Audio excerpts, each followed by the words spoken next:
Alright everyone, welcome back to another Star Wars Galaxy of Heroes video with Fat Phil, and today is our January 2024 account update. So for those of you newer to the channel, this is a video where I talk about all the things that I did in the month of January, kind of a monthly review, and I have these going back now over a year, well over a year. So you'll get to see the progress that this account has made, and I think it's a really important part of being a content creator is having that visibility to show you guys, hey, this is what I've been doing. This is what I'm working on. And you can see the progression over time. So I think it's a really good playlist. It's all under what I call the history of my account. There's some other videos there, but primarily it's these account updates. So hopefully you guys enjoy this video. Again, like, subscribe, comment down below. Let me know your thoughts. And let's get down here and thank the YouTube channel members so much for all of their continued support. Right now, those of you on the accounts, there's 122. I can't fit y'all on one title card, and I just don't have the time to make 3 title cards like that. So I just appreciate all you guys so much. I hope you guys understand that you are very much loved by the Fat Phil family, and I look forward to future streams with all of you. And of course, a major shout out to our Wampa and Jedi Master tier members. Thank you guys again for continuing to put your faith in me to bring you good content to this game. Hopefully these videos that I post, you're learning from them and just enjoying them as well. So let's get in.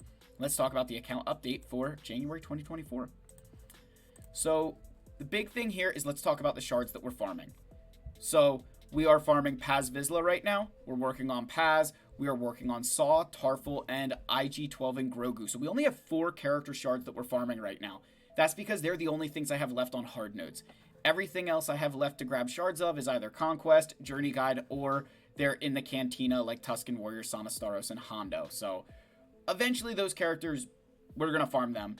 Just finding the time for me to do that in relation with my signal data and the other relic increases I want to do is extremely difficult. So, again, farming those characters, it feels really good to be this close. We're getting almost done to with Saw Gerrera. Not rushing any of these characters. We're not doing any refreshes here. The difference between Tarful and Saw was the bonus drops that I was able to get for Saw Gerrera during that bonus event where he was on regular fleet nodes and Tarful was on the hard nodes, because I don't have any fleet hard nodes, so I didn't get any bonus Tarful shards. From a ship perspective, we fell short of the comeuppance by 32 shards, and I'm a little salty about it, because I was doing 9 refreshes a day over an entire week. So if I got 1 extra shard on a couple of those refreshes every single day, and I got a lot of 0 drops, I got a lot of 2s, it was brutal. Not a good run of RNG. Even give me 5% more drops and maybe 10%. I don't know. I felt like I was not at the 30% drop rate that it probably should have been, but hey, I'm salty and I'm allowed to say that, especially because I'm the one creating the video, so I get to be salty when I want to be salty. We'll finish it off eventually. Whenever it hits a node, it'll be on the farming list because there's nothing else to do. But yeah, guys, so that's a shard update there. Now let's talk about resources here. So from a resource perspective, we've been kind of accumulating a lot of gear here. So when you see my Gear 13 gear stockpiles, there's a lot of stuff here. That's because I've been farming a lot of pieces from, again, fleet nodes, from the speeder bike raid. I've been trying to save a lot of that stuff because I have a lot of big things coming up where I'm going to need that kind of gear. Think about Darth Bane, Dark Trooper Gideon, Jedi Knight Cal Kestis. I need to prepare for some territory battle stuff with Saw and Cara Dune. So a lot of updates to come in the future, a lot of relics. So I'm trying to stockpile that gear now because I know coming down the line, I'm going to need it, right? So that's a big thing that's happening right now. And then we're also making really good progress on our Zetas. We're now back to 80 Zeta mats. So I have a emergency Zeta stuffed in here now while we wait again for Darth Bane. And then I will need more for Jedi Knight Cal, so trying to get as many of those things as we can. And then honestly, we're also working towards more Omicrons too. So we've got 52 Omicron mats. Should have enough for Darth Bane. All of Darth Bane's Omicrons when he comes out. I'll probably be a bad guild member and put all of those on if I'm completely honest. So, yeah. Let's talk about some relics, right? What relics have I done? So we have finally relicked L3. This was a big one to do in 2024. She helped my Rey team significantly in 5v5. And then other really good things is that, I have 5 of her mods sliced. I know all you were going to ask, why not the 6th? It's because all of her mods have health, protection and defense percent somewhere on the mod. I do have her modded for protection. I'm not sure if I like the protection more or the health more.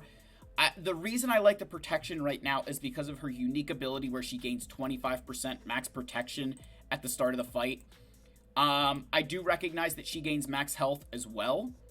So I'm very heavily debating whether to switch between max health because of, if she's prepared, right? And again, like how she gets that, right, is, when L3 becomes prepared, she gains taunt, right, at the start of the encounter.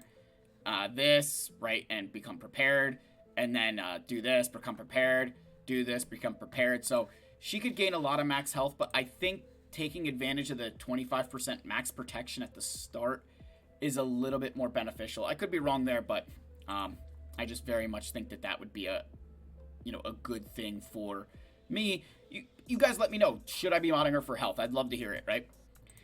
Relic 7. So we did 3 Relic 7s. We finally got Starkiller from Relic 5 all the way to Relic 7. This was a character where I felt like his performance was starting to show that it was a Relic 5 character. My opponents were able to take advantage of the fact that I couldn't get through their Ray. So trying to get him, here now at Relic 7, hopefully hitting a little bit harder, putting out some more damage.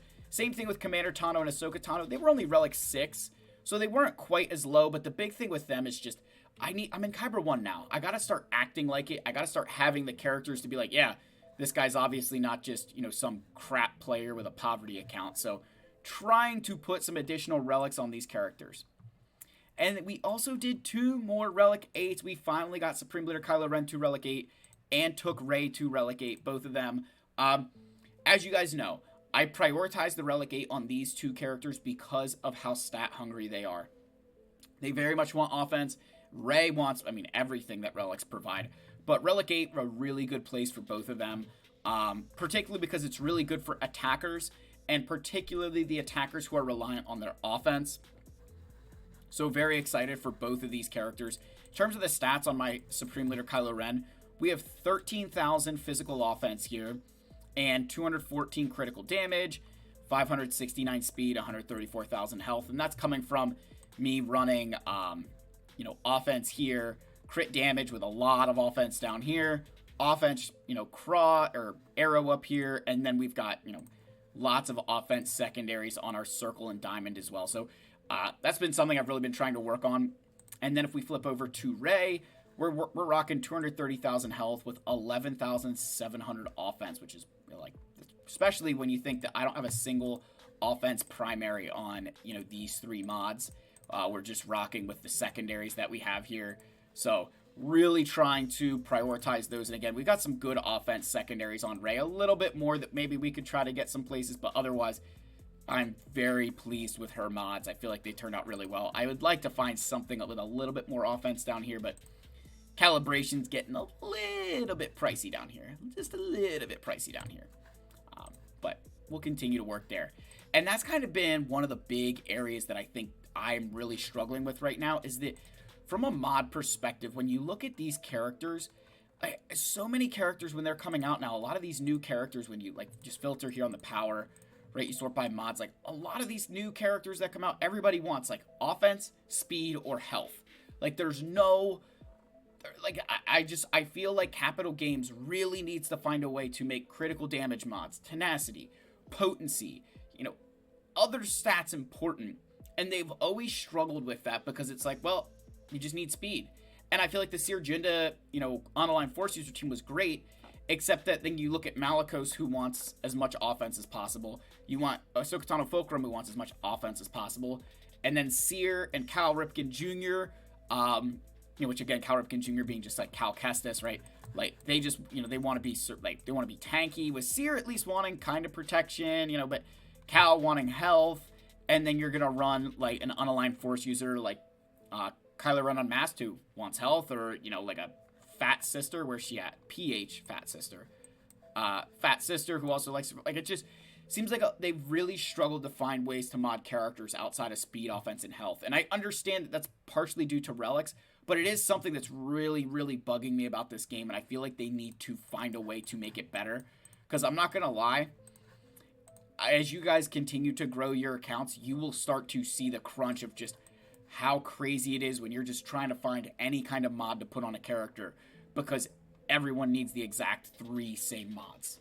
It's kind of crazy. So yeah, just some food for thought there of, something that's always been it's been frustrating me lately.